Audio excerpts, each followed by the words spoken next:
প্রিয় শিক্ষার্থী, কেমন আছো সবাই? আশা করছি ভালো আছো। আজকে আরো একটা ক্লাস নিয়ে তোমাদের সামনে হাজির হয়ে গেলাম। আজকের ক্লাসটা হচ্ছে স্পিচ বা ন্যারেশনের উপর। আমরা গত একটা ক্লাস নিয়েছিলাম স্পিচ বা ন্যারেশনের উপর। আমি বলেছিলাম স্পিচ বা ন্যারেশনের উপর কয়েকটা পার্ট নিব। তো গত যে ক্লাসটা নিয়েছিলাম সেটাকে আমরা প্রথম পার্ট হিসেবেই নিয়েছিলাম। আজকে যেটা নিব সেটা হচ্ছে P2 মানে পার্ট 2। তো আজকের যে ক্লাসটা নিচ্ছি সেই ক্লাসের মধ্যে আমাদের আলোচ্য বিষয় হচ্ছে, আমরা দেখতে পাচ্ছি এদিকে কর্নারে, প্রথম হচ্ছে পার্সন পরিবর্তন। পার্সন সম্পর্কে পার্সন পরিবর্তন করব। তারপর 2 নম্বর হচ্ছে নৈকট্য দূরত্ব সূচক শব্দ যে পরিবর্তন সেটা কিভাবে সেটা দেখাবো। তারপর অ্যাসার্টিভ সেন্টেন্সে ডাইরেক্ট স্পিচ থেকে ইনডাইরেক্ট স্পিচে রূপান্তর। এই তিনটা টপিকসের উপর আজকে আলোচনা করব। এই তিনটা টপিকস আলোচনা করে আজকে ক্লাসটা শেষ করব। প্রিয় শিক্ষার্থী, আমরা দেখতে পাচ্ছি শুরুতে পার্সন পরিবর্তনের নিয়ম। পার্সন পরিবর্তনের নিয়ম, তাহলে আমরা জেনে নিব কিভাবে পার্সন পরিবর্তন করতে হয় ডাইরেক্ট স্পিচ থেকে ইনডাইরেক্ট স্পিচ করার সময়। শুরুতে আমরা দেখতে পাচ্ছি ডাইরেক্ট স্পিচে রিপোর্টেড স্পিচের সাবজেক্ট যদি, একটু ভালো করে খেয়াল করো, ডাইরেক্ট স্পিচে রিপোর্টেড স্পিচের সাবজেক্ট যদি কি হয়, ফার্স্ট পারসন হয়, মানে ফার্স্ট পারসন হলে তাহলে সেটা ইনডাইরেক্ট স্পিচে রিপোর্টিং ভার্বের সাবজেক্ট অনুযায়ী পরিবর্তিত হবে। কি অনুযায়ী? রিপোর্টিং ভার্বের সাবজেক্ট অনুযায়ী পরিবর্তিত হবে। এরপরে আমরা ফার্স্ট পারসন গুলো কি কি আমরা একটু দেখে নিই। I, we, my, our, ours. Second person যদি হয় তাহলে সেটা পরিবর্তিত হবে রিপোর্টিং ভার্বের অবজেক্ট অনুযায়ী। তাহলে সেকেন্ড পারসন গুলো কি? You, your, yours. এবার যদি সাবজেক্টটি কি হয়, থার্ড পারসন হয়, তাহলে সেটা কোনো পরিবর্তন হবে না। ইনডাইরেক্ট স্পিচে সেটা কোনো পরিবর্তন হবে না। তাহলে আমরা থার্ড পারসন গুলো কি কি একটু জেনে নিই। হি, শি, দে, দেয়ার, হার, হিম, এগুলোই। তাহলে এবার আমরা এক্সাম্পলের মাধ্যমে বিষয়টা তোমাদেরকে একটু দেখিয়ে দিচ্ছি। প্রথমে ডাইরেক্ট স্পিচে কি লেখা আছে? হি সেড টু মি, অর্থাৎ সে আমাকে বলেছিল I have completed my work, আমি আমার কাজ শেষ করেছি। তাহলে আমরা দেখতে পাচ্ছি I have completed my work, এটা কোন টেন্সে আছে বলতো? এটা আছে প্রেজেন্ট পারফেক্ট টেন্সে। কোন টেন্সে? প্রেজেন্ট পারফেক্ট টেন্সে। আমরা বলেছিলাম যদি রিপোর্টিং ভার্ব ফার্স্ট টেন্সে হয় তাহলে প্রেজেন্ট পারফেক্ট টেন্স যদি রিপোর্টেড স্পিচ থাকে তাহলে সেটা পরিবর্তিত হবে ফার্স্ট পারফেক্ট টেন্সে। কোন টেন্সে? ফার্স্ট পারফেক্ট টেন্সে। তাহলে আমরা চলে যাই। প্রথমে হি সেড টু মি আমরা লিখে ফেললাম, এরপর ইনভার্টেড কমা তুলে দ্যাট লিখলাম, তারপর আই। আই যেহেতু কি ফার্স্ট পারসন, তাহলে এটা পরিবর্তিত হবে সাবজেক্ট অনুযায়ী। সাবজেক্ট যেহেতু হি আছে সুতরাং এখানেও কি হবে? এবার হ্যাভ কমপ্লিটেড মানে present perfect, so first perfect যদি আমরা পরিবর্তন করি তাহলে কি হবে? Had completed. তারপর এখানে মাই ওয়ার্ক বলতে তার কাজ বোঝাচ্ছে, যার কারণে হিজ ওয়ার্ক লিখেছি। কি লিখেছি? হিজ ওয়ার্ক লিখেছি। এবার দ্বিতীয় যে एग्जांपल সেখানে লেখা আছে রূপা সেড টু লামিয়া, রূপা লামিয়াকে বলেছিল, কি বলেছিল? You are brilliant, you are a brilliant, মানে তুমি একজন কি জ্ঞানী। তাহলে এই ক্ষেত্রে ইনডাইরেক্ট করার সময় আমরা দেখতে পাচ্ছি রূপা সেড টু লামিয়া, রূপা লামিয়াকে বলেছিল দ্যাট ইনভার্টেড কমা তুলে ইউ। ইউ থাকলে আমি বলেছিলাম সেকেন্ড পারসন থাকলে তা পরিবর্তিত হবে রিপোর্টিং ভার্বের অবজেক্ট অনুযায়ী। অবজেক্ট যেহেতু লামিয়া সুতরাং এখানে লামিয়া অনুযায়ী পরিবর্তিত হবে, আর লামিয়া যেহেতু মেয়ে সুতরাং এখানে শি হবে। তাহলে শি এর পাশে আমরা ব্র্যাকেট দিয়ে দেখতে পাচ্ছি এল লিখে দিয়েছি। তাহলে এখানে আর এ ব্রিলিয়ান্ট, যেহেতু এটা প্রেজেন্ট ইনডিফিনিট টেন্স আছে, এটা পরিবর্তিত হবে ফার্স্ট ইনডিফিনিট টেন্সে ভার্বের ফার্স্ট ফর্ম হবে। তাহলে আর এর ফার্স্ট ফর্ম হচ্ছে ওয়াজ, তাহলে শি ওয়াজ এ ব্রিলিয়ান্ট। এরপরে 3 নম্বর एग्जांपल দেখতে পাচ্ছি হাসপিয়া সেড টু মি, হাসপিয়া আমাকে বলেছিল, কি বলেছিল? দে ওয়েন্ট টু স্কুল, তারা বিদ্যালয়ে গিয়েছিল, তাহলে হাসপিয়া সেড টু মি দ্যাট মানে হাসপিয়া আমাকে বলেছিল যে, আমরা ইনভার্টেড কমা তুলে দ্যাট লিখেছি। তারপর দে ওয়েন্ট টু স্কুল, এটা যেহেতু ফার্স্ট ইনডিফিনিট টেন্সের ঘটনা তাহলে এটা পরিবর্তিত হবে ফার্স্ট পারফেক্ট টেন্সে, so they had gone to school. তাহলে আমরা দেখতে পাচ্ছি এখানে দে এর কোনো পরিবর্তন হয়নি যেহেতু এটা থার্ড পারসন, এবার আমরা একটা ব্যতিক্রম দেখতে পাচ্ছি। এখানে লেখা আছে উই দ্বারা মানবজাতি, বক্তা ও শ্রোতা উভয়, মানবজাতি বা বক্তা ও শ্রোতা উভয়কে বোঝালে ইনডাইরেক্ট স্পিচে উই এর কোনো পরিবর্তন হবে না। প্রিয় শিক্ষার্থী, আমরা একটু এক্সাম্পলের মাধ্যমে দেখে নিব যে উই এর কিভাবে পরিবর্তন হয় না। যেমন লেখা আছে ডাইরেক্ট, আমরা কি লিখছি, মাই গ্র্যান্ড ফাদার, মানে আমার দাদা, ফাদার সেড টু মি, মানে আমার দাদা আমাকে বলেছিলেন, কি বলেছিলেন, উই শ্যাল অল ডাই। তাহলে আমাদের কি করতে হবে, সকলকে মরতে হবে বা আমরা সকলে মারা যাব, ঠিক আছে। তাহলে ইনডাইরেক্ট করার সময় আমরা লিখবো indirect my grand father said to me, inverted comma তুলে that লিখবো, that we shall all die। তাহলে প্রিয় শিক্ষার্থী, আমরা একটা জিনিস দেখতে পাচ্ছি এখানে, উই তো কোনো পরিবর্তন হবেই না, সাথে দেখা যাচ্ছে shall all die, এটারও কোনো পরিবর্তন হয়নি। এটা পরিবর্তন না হওয়ার কারণ হচ্ছে এটা চিরন্তন সত্য বাক্য, আমরা সকলে, আমাদেরকে সকলেই মরতে হবে, সো এটা কোনো পরিবর্তন হবে না। তাহলে আমাদের পার্সোনাল যে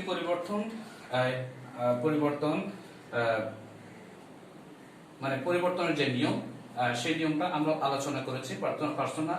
পার্সোনাল পরিবর্তন আমরা এই একটা পর্যন্ত করে থাকি বিশেষ করে, আর তেমন কোনো নিয়ম নেই। তাহলে আমরা পার্সন বলতে আমরা জানি আমাদের তিনটা পার্সন আছে, একটা হচ্ছে ফার্স্ট পার্সন, একটা হচ্ছে সেকেন্ড পার্সন, একটা হচ্ছে থার্ড পার্সন। আমরা তিনটা পার্সন এর পরিবর্তন কিভাবে সেটা দেখিয়ে দিলাম। এবার আমরা দেখাবো নৈকট্য ও দূরত্ব সূচক শব্দের পরিবর্তন কিভাবে হয়, আমরা একটু এটা দেখাবো।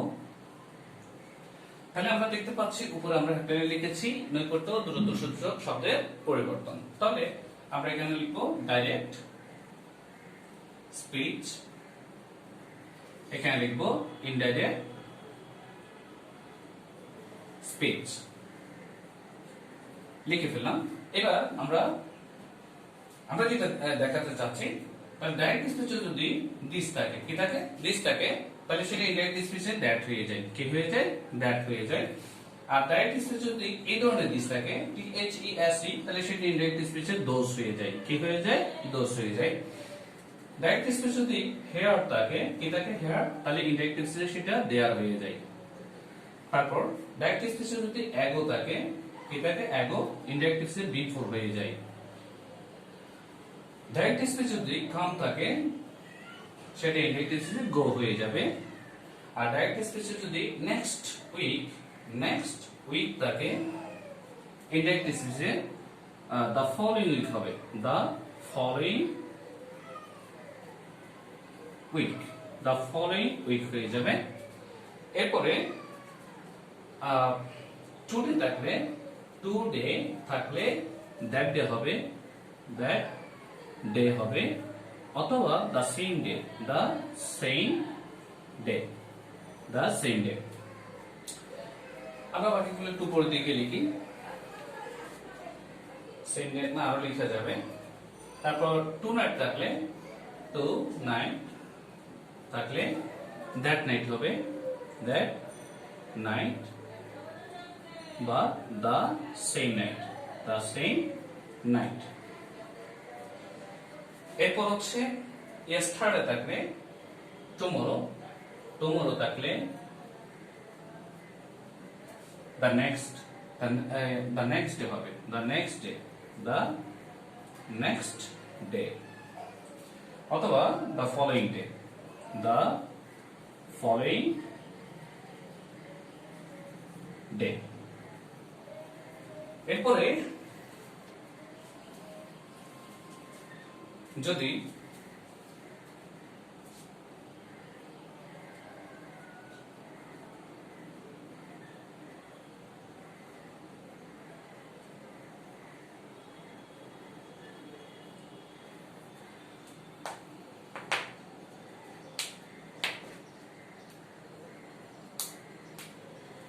লাস্ট মান্থ, যদি লাস্ট মান্থ বা ইয়ার বা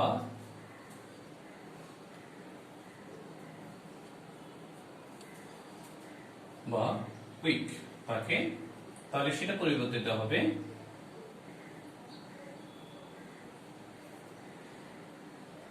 previous month বা year বা উইক। এরপরে যদি হ্যান্স থাকে তাহলে দ্যান্স হবে, আর যদি হাইডা থাকে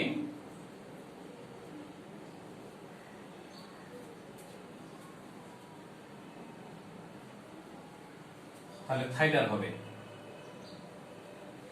তাহলে আমরা দেখতে পাচ্ছি নৈকট্য দূরত্বসূচক যে শব্দের যে পরিবর্তন হয় ডাইরেক্ট স্পিচ থেকে ইনডাইরেক্ট স্পিচের ক্ষেত্রে, তাহলে সেগুলো হচ্ছে এখানে যা লেখা আছে আমরা দেখতেই পাচ্ছি। এখানে যা লেখা আছে আমরা দিসটা দ্যাট, দিসটা দোষ, দেয়ারটা দেয়ার, বিফোরটা এগো, এগোটা বিফোর, কামটা গো, next week the next week the following week লেখা আচ্ছা লিখেছি the following week, তারপর today that day বা the same day, tonight that night বা the same night, tomorrow the next day বা the following day, তারপর last month the previous month, year week হতে পারে, হ্যান্সটা ড্যান্স, তারপর হাইডারটা হাইডার। এইবার এই নৈকট্য দূরত্ব সূচক শব্দগুলো এভাবে পরিবর্তিত হয় ডাইরেক্ট থেকে ইনডাইরেক্ট করার ক্ষেত্রে। কিছু ব্যতিক্রম আছে, আমরা এখন একটু ব্যতিক্রমগুলো আলোচনা করব। প্রিয় শিক্ষার্থী একটু ভালো করে মনোযোগ সহকারে এগুলো দেখে নিবে, শিখে নিবে, যাতে তোমাদের স্পিচ পরিবর্তনের ক্ষেত্রে কোনো ধরনের প্রবলেম না হয়।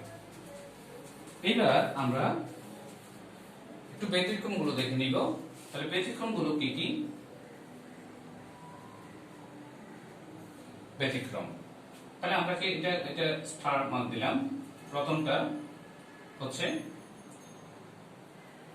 THIS, দিস দ্বারা যদি সময় নির্দেশ করে, কি নির্দেশ করে? সময় নির্দেশ করে, তবে তা দ্যাটে পরিবর্তিত হবে। কিন্তু দিস দ্বারা যদি কি বোঝায়? অ্যাডজেক্টিভ বুঝাই, সেক্ষেত্রে দিস দাতে পরিবর্তিত হবে।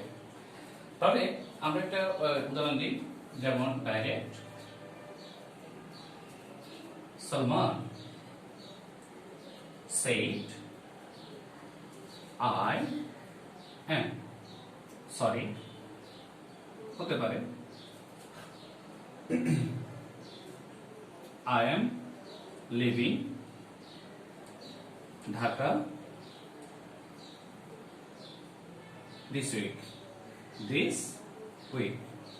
তার মানে সালমান বলছে আমি এই সপ্তাহে ঢাকা ত্যাগ করছি। তাহলে ইনডাইরেক্ট করার সময় আমরা কি লিখব? Salman said that he, am যেহেতু আছে তাহলে was হবে, he was living Dhaka that week। তাহলে এটি কি বুঝাইছে? সময় বুঝাইছে, যার কারণে দিসটা দ্যাট হয়েছে। এবার আরেকটু উদাহরণ লিখবো ডাইরেক্ট। Russell said my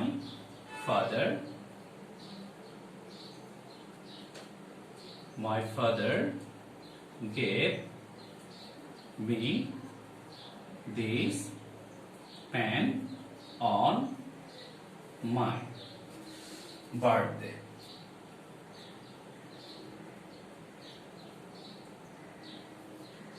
তাহলে এখানে কি বলছে, মাই ফাদার, আমার বাবা, গেভ মি দিস পেন, মানে আমাকে কলমটি দিয়েছে, অন মাই বার্থডে, আমার জন্মদিনে।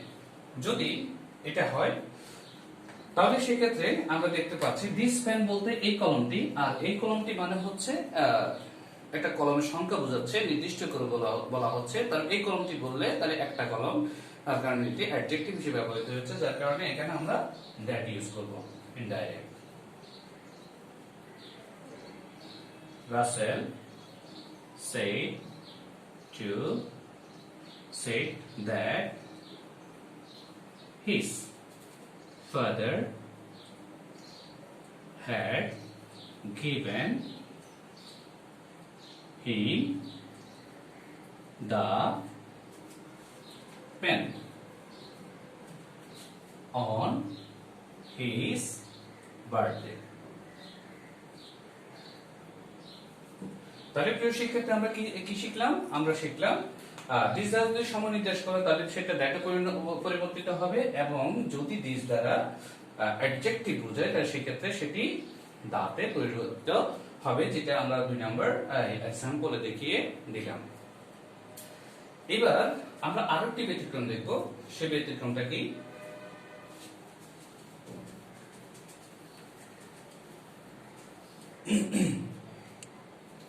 সে ব্যতিক্রমটা হচ্ছে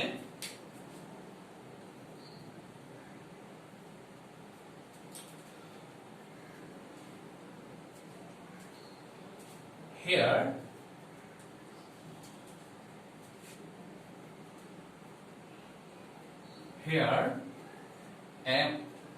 এবং there দ্বারা যদি নির্দিষ্ট স্থান নির্দেশ করে তবে হেয়ার এবং দেয়ারে কোনো পরিবর্তন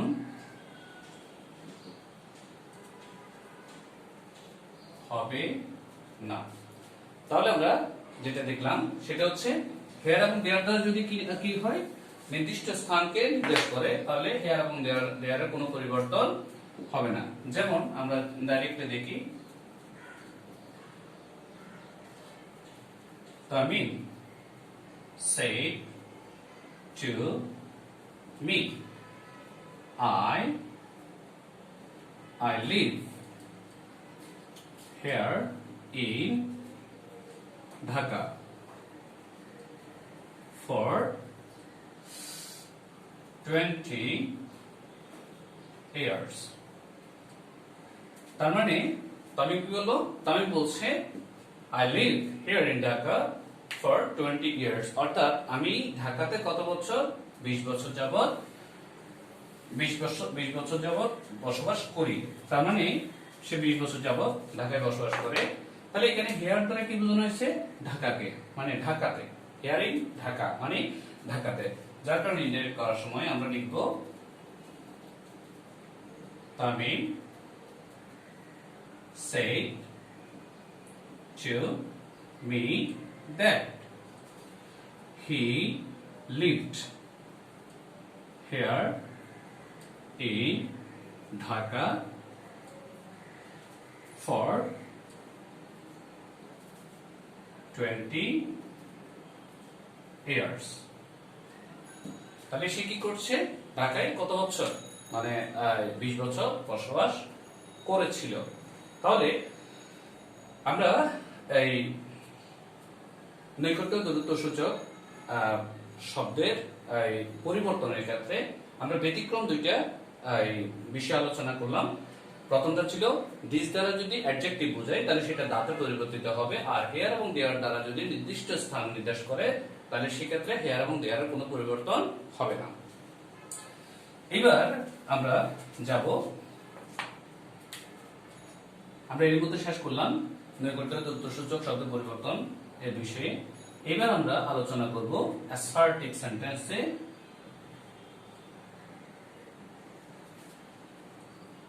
সেন্টেন্স এ কিভাবে ডাইরেক্ট থেকে আমরা ইনডাইরেক্ট এ রূপান্তর করব। এটার জন্য আমাদের আমরা এর আগেও অনেক আলোচনা করেছি। বিশেষ করে আমরা দেখতে পাচ্ছি বেশিরভাগই আমরা যে এক্সাম্পল গুলো দিয়েছি, বেশিরভাগ এক্সাম্পল গুলো অ্যাসার্টিভ সেন্টেন্সে ছিল। তো সুতরাং আমরা অ্যাসার্টিভ সেন্টেন্স সম্পর্কে যথেষ্ট জেনেছি, তারপরও এটা ফর্মালিটিস মেইনটেইন জাস্ট। তারপর আমরা আরেকবার জেনে নিই। প্রথমে এখানে কি করতে হবে, ইনভার্টেড কমা তুলে কমা তুলে কনজাংশন কি বসাতে হবে, দ্যাট বসাতে হবে, দ্যাট বসাতে হবে। তাহলে ইনভার্টেড কমা কোথায় তাহলে তাকে ডাইরেক্ট স্পেসের মধ্যে, আমরা ডাইরেক্ট স্পেস থেকে ইনভার্টেড কমা তুলে দিয়ে আমরা কি বসাবো, ইনডাইরেক্ট স্পেসের জন্য দ্যাট বসাবো। এরপর একটু ব্যক্তিবাচক অবজেক্ট থাকলে কোথায়, আরভিতে যদি ব্যক্তিগত অবজেক্ট থাকে তাহলে সেই ক্ষেত্রে থাকলে সে টু বা সেই টু এর বদলে টেল বা টোল্ড লিখতে পারি। তাহলে প্রিয় শিক্ষার্থী আমরা কি বুঝলাম, যদি ব্যক্তিবাচক অবজেক্ট থাকে তাহলে কোথায় রিপোর্টিং পারবে, তাহলে সে টু বা সে টু এর বদলে আমরা টেল বা টোল্ড লিখতে পারি,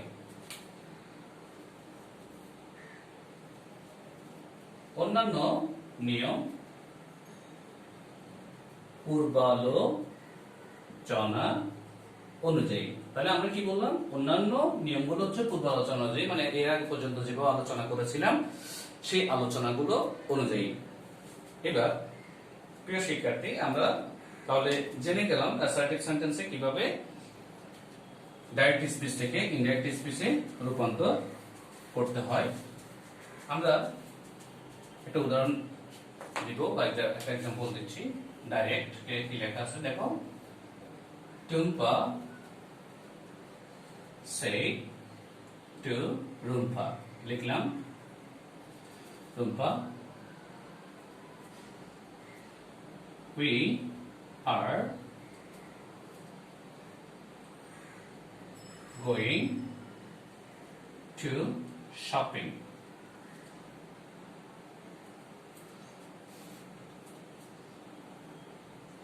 ফলো করো।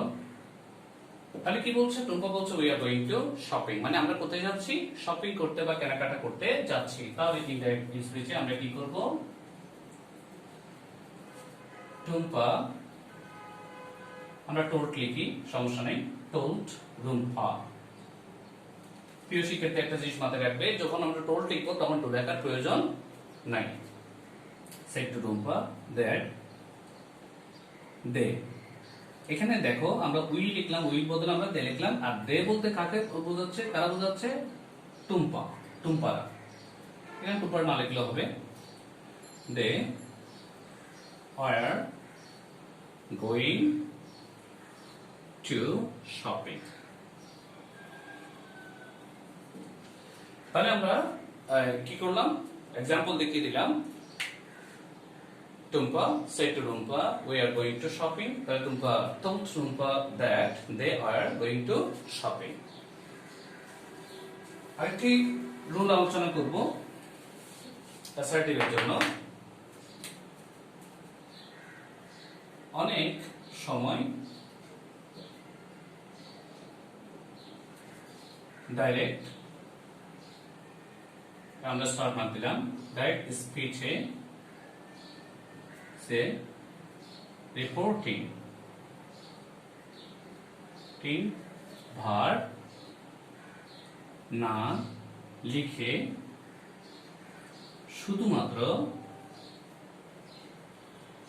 শুধুমাত্র রিপোর্টেড স্পিচ লেখা হয়। তাহলে এই ক্ষেত্রে যদি এরকম থাকে ডাইরেক্ট স্পিচে রিপোর্টিং ভার্ব না লিখে শুধুমাত্র রিপোর্টেড স্পিচ লেখা হয়, তাহলে সেই ক্ষেত্রে আমরা কি করব আমরা একটু দেখি। তাহলে আমরা সরাসরি एग्जांपल মাধ্যমে বিষয়টা কনফার্ম করে দিই। যেমন Roni is a honest boy. তাহলে রনি একজন ভালো রনি একজন সৎ ছেলে বা বাবা। ইনডাইরেক্ট করার সময় বিষয়টি সিম্পল, কঠিন কিছু না। ইনডাইরেক্ট করার সময় আমরা লিখবো আই সে, মানে আমি বলি, অথবা হি সেজ সে বলে, অথবা everybody Sage everybody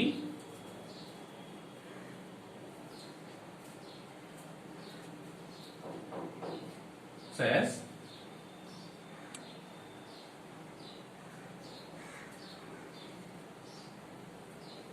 that Ronnie is an honest boy. তাহলে আমরা কি করলাম, এখানে আমাদের কিছু করতে হয়নি। প্রথমে আই সে লিখে দিলাম, অথবা হি সেজ লিখতে পারবো, অথবা এভরিবডি সেজ লিখতে পারবো। দ্যাট ইনভার্টেড কমা জন্য আমরা যেটা ব্যবহার করি, Roni is an honest boy. প্রিয় শিক্ষার্থী, আজকে আমাদের এই তিনটা টপিকস এর উপর আমরা আলোচনা করব বলেছিলাম, তো তিনটা টপিকস আমরা আলোচনা করলাম। আশা করছি তোমরা আমরা যা আলোচনা করেছি সবকিছু বুঝতে পেরেছো।